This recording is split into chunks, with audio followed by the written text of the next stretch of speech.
Salut à tous, c'est Noctane. On se retrouve pour une rénovation de 3 cartes de mon enfance, à commencer par cette Simia Braz toute sale, plein de points noirs, des traces très bizarres et un dos totalement défoncé. On s'occupera aussi d'une Pingoléon et d'une Torterra du même bloc. Donc c'est des cartes de 2007 du bloc Diamant et Perle. C'est le premier set Diamant et Perle, c'est ces 3 cartes. C'est vraiment une époque qui m'a marqué à l'époque. Dans la cour de récré, on parlait que de ça, de la sortie de Diamant et Perle sur DS, le premier jeu Pokémon de la série principale qui sortait sur DS. Donc je vous avoue que ces cartes aussi, on les attendait avec impatience et quand elles sont sorties, c'était un peu la folie. Donc je suis très content d'avoir pu retrouver ces cartes sur Vinted.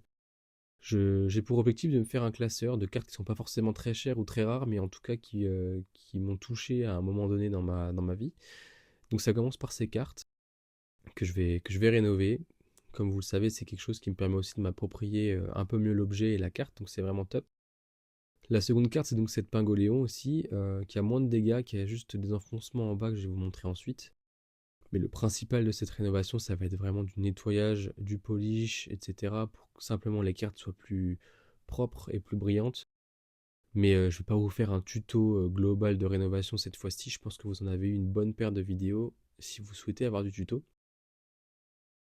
Donc là, on est quand même sur de la rénovation de surface, hein, c'est pas vraiment très profond. Je vais quand même vous montrer après cette passe de polish le dégât qu'elle a en bas, cette carte.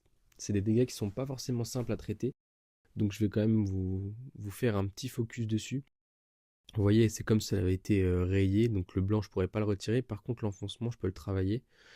Donc ce que je fais moi, c'est que je travaille ça avec l'humidité, hein. Je vais laisser l'eau pénétrer le carton pour pouvoir ensuite malaxer la carte. Vraiment, faites très attention parce qu'effectivement, ça marche très bien. Par contre, on peut avoir de gros dégâts si on fait mal les choses. Donc là, c'est très progressif. J'utilise des ustensiles de plus en plus larges et je vous montrerai les résultats à la fin. Dernière carte du trio, c'est une Torterra qui, elle, pour le coup, n'a pas beaucoup de dégâts à part le dos que je vais remplacer. Mais sinon, l'holographisme n'est vraiment pas dégueu. Donc je vais simplement passer le rénovateur et le kit polish. Mais sinon, rien de plus.